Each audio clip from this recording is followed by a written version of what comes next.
একদিন হঠাৎ এক পাগল গরু দৌড়ে এসে একটা ছোট মেয়ের দিকে ছুটে গেল। চারপাশের সবাই ভয় পেয়ে চিৎকার করতে লাগলো, কিন্তু আশ্চর্যের বিষয় গরুটি ঠিক মেয়েটার সামনে এসে থেমে গেল। গরু যেন বলছে, তুমি কি আমার বাছুরটাকে দেখেছো? মেয়েটা শান্তভাবে বলল, না, এখানে নেই, পাহাড়ের ওপাশে গিয়ে খুঁজে দেখো। মেয়েটার কথা শুনে গরুটি ঘুরে চলে গেল। তখন মেয়েটার বাবা দৌড়ে এসে তাকে জড়িয়ে ধরল। ভয় হচ্ছিল মেয়েটা যদি আঘাত পেত, কিন্তু কেউ জানতো না এই মেয়েটা আসলে স্বর্গের এক আশীর্বাদ পাওয়া আত্মা। বাবার আগে থেকেই 7টা ছেলে ছিল। তিনি প্রতিদিন প্রার্থনা করতেন, হে আল্লাহ, একটা মেয়ে সন্তান দাও। সেই সময় স্বর্গ থেকে এক সৌভাগ্যের আত্মা পৃথিবীতে নামার প্রস্তুতি নিচ্ছিল। বাবার মনের কথা শুনে সে ঠিক করলো এই পরিবারেই জন্ম নেবে। মেয়েটা জন্মানোর সাথে সাথে এই আশ্চর্য ঘটনা ঘটল। 3 বছর ধরে শুকিয়ে থাকা ফলের গাছ হঠাৎ ফুল আর ফলে ভরে গেল। যে মোরগ কখনো ডিম দেয় না, সেও এক গাদা ডিম পারল। বাবা আনন্দে বলে উঠলেন, আমার মেয়ে তো সত্যি সৌভাগ্যের প্রতীক। কিন্তু মেয়েটার বিশেষ ক্ষমতা এখানেই শেষ না। সে ছোটবেলা থেকেই পশু পাখির কথা বুঝতে পারত। সবচেয়ে বেশি মজা পেত কুকুরদের গল্প শুনতে। একদিন এক শালিক পাখি এসে খবর দিল মেয়েটার তৃতীয় ভাই পাহাড়ে বিপদে পড়েছে। মেয়েটা সঙ্গে সঙ্গে বাবাকে নিয়ে পাহাড়ে গেল। সেখানে গিয়ে দেখে ভাই ঠিক আছে, কিন্তু তার পাশে একটা অচেতন সুন্দর ছেলে পড়ে আছে। ছেলেটার হাতে সাপের কামড়ের দাগ। মেয়েটা তাড়াতাড়ি নিজের জাদু থলি থেকে একটা ঔষধি বের করে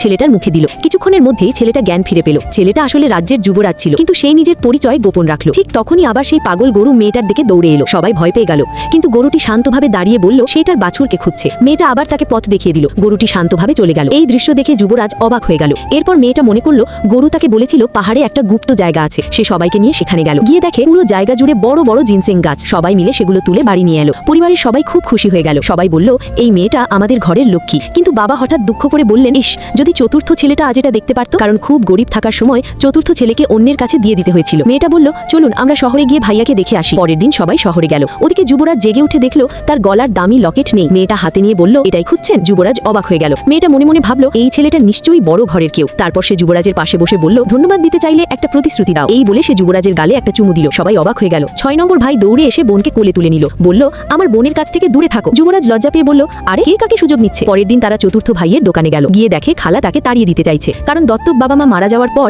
সে দোকানটা দখল করতে চায়। মা রেগে গিয়ে বললেন, এই ছেলেটার পরিশ্রমেই দোকান এত বড় হয়েছে। দুজনের মধ্যে ঝগড়া শুরু হয়ে গেল। এই সময় মেয়েটা দেখে তার ভাইয়ের শরীরে অনেক আঘাতের দাগ। রাগে সে খালার দিকে ঝাঁপিয়ে পড়ল, কিন্তু ছোট শরীর নিয়ে সে বড়দের সাথে পারল না। খালা তাকে ধাক্কা দিয়ে ফেলে দিল। বোনকে পড়ে যেতে দেখে ভাইরা আর চুপ থাকতে পারল না। সবাই ঝাঁপিয়ে পড়ল। দোকানের লোকজন পুলিশ ডাকতে দৌড়ে গেল। মেয়েটা বুঝলো এবার বড় ঝামেলা হবে। সে তাড়াতাড়ি তাদের কুকুর ভোলাকে ডেকে কানে কানে কিছু বলল। তারপর তাকে দৌড়ে কোথাও পাঠিয়ে দিল। কিছুক্ষণের মধ্যেই ঘটনাটা আদালতে পৌঁছে গেল। কর্তা মেয়েটার পরিবারকে দেখে ভাবলো এরা গরিব মানুষ। সে গম্ভীর গলায় বলল, তোমরা দল বেঁধে মারামারি করেছো, এটা বড় অপরাধ। মেয়েটা মনে মনে ভাবলো, ওহে ভোলা, তুই এখনো ফিরলি না কেন? ঠিক সেই সময় দূরে কোথাও যুবরাজের কানে এক কুকুরের ডাক ভেসে উঠল।